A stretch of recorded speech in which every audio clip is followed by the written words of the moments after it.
Present myself. My name is Brent Bergeron. I'm Vice President of Corporate Affairs for Goldcorp. A lot of people ask me exactly what I do at Goldcorp, and I don't exactly have an answer myself.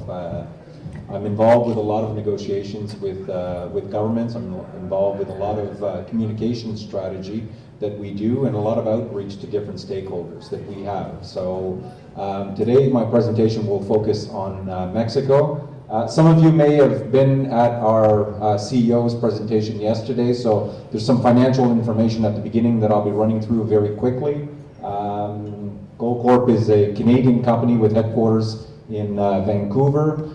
We have approximately 14,500 employees worldwide, a market cap of about $40 billion, and gold production is increasing. The estimates that we currently have for our gold production going up to 2016 is based on the actual projects that we have, and I'll be explaining that a little bit more in my presentation.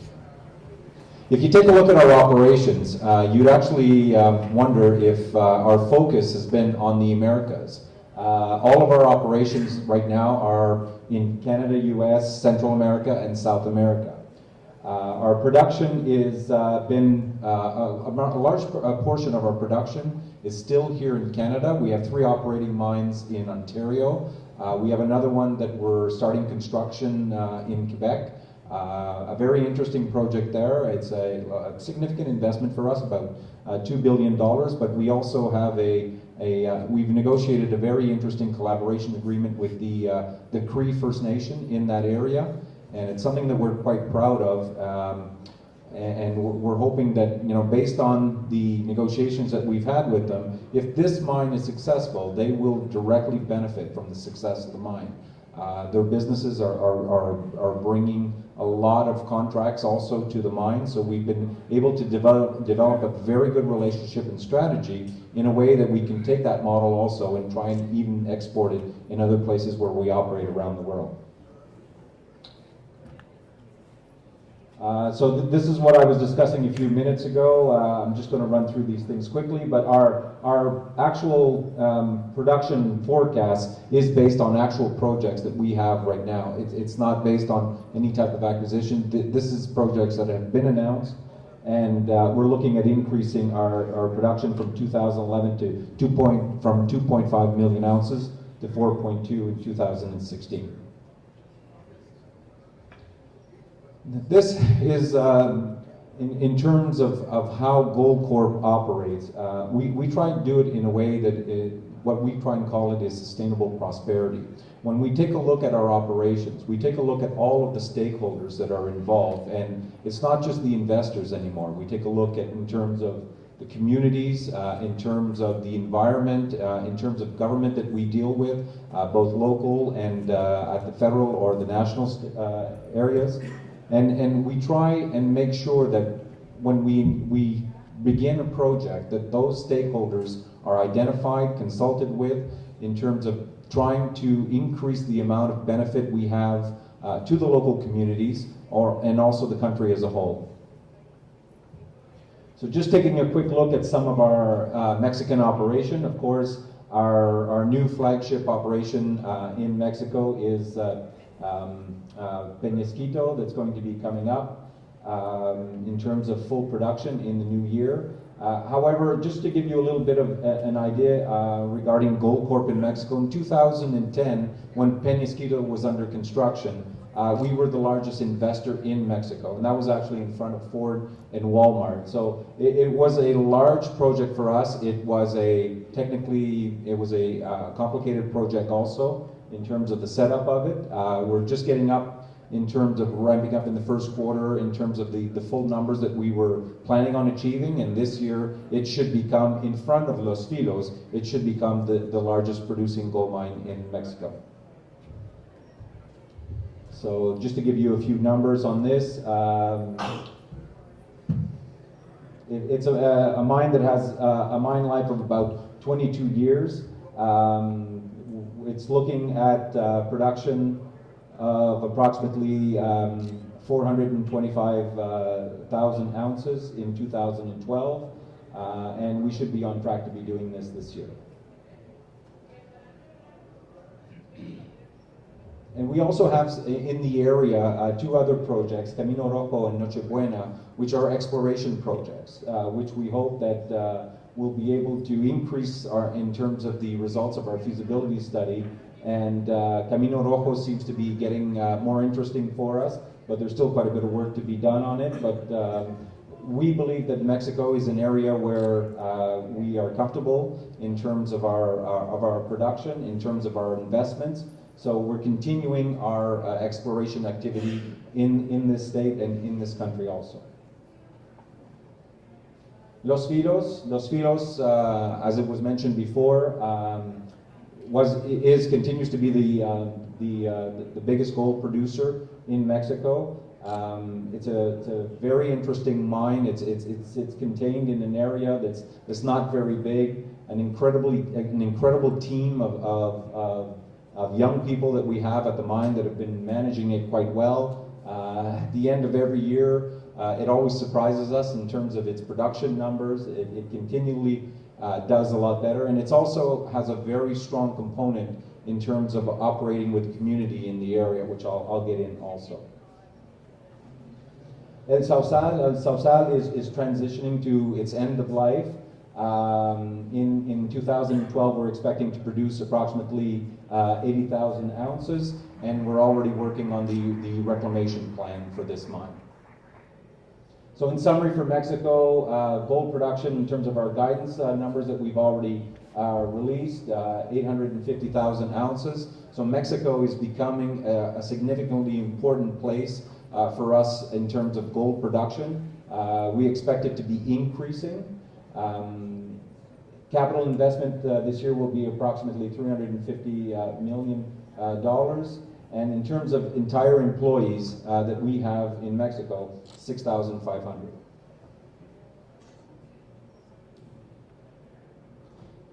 So in terms of mining in Mexico, we believe that because the country has a strong tradition of mining, it makes it easier to operate in this area. We do have very good support and very good relations in terms of our commitment from both the local and federal authorities. We still believe that it's a stable tax regime that we're dealing with. As Eduardo mentioned, there has been a lot of talk and studies done lately in terms of new royalties being applied. In terms of being a Canadian company, I believe that from both of our speakers here, which was really important, was the fact of getting involved with the different associations. The CAMIMEX is extremely important. The Canadian Chamber is also becoming an extremely important voice, and I believe the combination of both is something that, as a Canadian company going to Mexico, being involved with both of them is very important for you. Well, that's okay. We'll skip that just in the interest of time. I just wanted to talk to you in terms of other things that Goldcorp does, which is extremely important. And one of the things that came out of a recent study in Mexico is that people were trying to gauge what the impression was of mining in this country. And we, as miners and from the financial side also, the impression that we had was that the royalty issue, or how much taxes we pay to the government, was going to be the #1 issue that was on the minds of people. But what turned out to be was actually safety at mines. And safety seems to have a bad perception in the minds of people, whereby they think that the atmosphere within those areas is very dangerous. We're actually quite happy. We're very happy with our record with respect to safety, and we actually have it. I don't like to call it a competition, but we monitor safety at all of our mining operations. And for the last 3 years, we have 2 awards, which is an award for the safest mine and an award for the mine that improves the most in terms of their safety. And our mine in Los Filos in Mexico has won that award 3 years in a row. So. We sometimes tend to think that it's actually a dangerous place to operate, but it's not. Our policies towards safety are the same everywhere, but Mexico has come out to be one of the safest places for our mining operations. Our commitment to the environment, we continue to do quite a bit, and sometimes it's extremely difficult for some of the smaller companies to start getting involved in some of these areas. There's quite a bit of effort, and I'm not just talking about the financial side, but there's quite a bit of effort in terms of how much resources you need to get involved in projects where it's not just in terms of your production, how you do your environmental part for your production side, but it's also in terms of what type of projects do you do in the communities to actually push initiatives forward. So this is something that Goldcorp has been doing quite actively in Mexico. It's sometimes, given the fact that we're in a political cycle in Mexico right now also, it sometimes is difficult because you'll see some newspaper articles coming out in terms of Canadian companies not being environmentally friendly or other issues, but our commitment is very strong in this area. Our commitment to communities. If I take a look at the amount of money that Goldcorp invested worldwide in activities, such as local infrastructure, education, purchases, tax and royalties, we spent approximately $610 million in 2010 and 2011. So this is money that is actually not directly related to our production, but it goes outside. So we do strong investments in those areas, but we also try to partner, as Eduardo mentioned, with the local authorities to make sure that those investments are done very well. We participate, for instance, in Zacatecas with the governor in terms of the creation of a mining cluster, whereby that cluster tries to allow us to describe to the local businesses in the area what type of services that we need, what type of products do we need, so that they can adjust their businesses to be able to supply to us. There's always a strong disconnect, especially when you're a very large company with a very large project, in terms of being able to talk to the local communities, but getting involved in those types of clusters or association is something that is very recommended. And extremely important for us in terms of our commitment to our employees and stakeholders.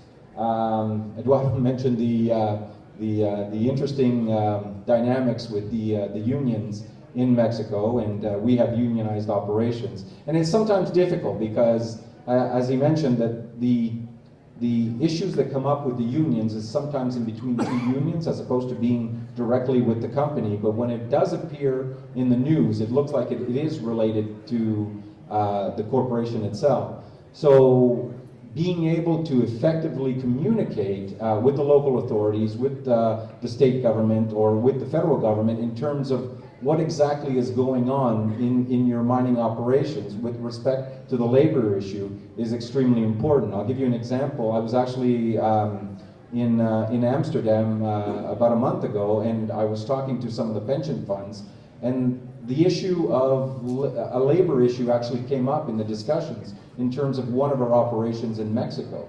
And the labor issue had absolutely nothing to do with us, but it appeared as that the mine was preventing people from organizing themselves as a labor movement.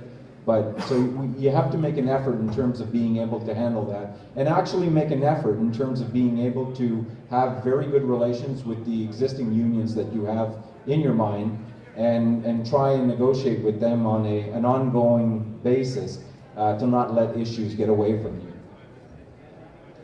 And this is just talking a little bit more about the communication strategies. I just wanted to talk about one more point in terms of land ownership, because as Eduardo mentioned, there is different options for Canadian companies. You can purchase the land outright, or you can make agreements with the landowners, the ejidos, and that is sometimes difficult for smaller Canadian companies in terms of going in and finding out what type of information they need to know, first of all, as to who the ejidos are in those areas.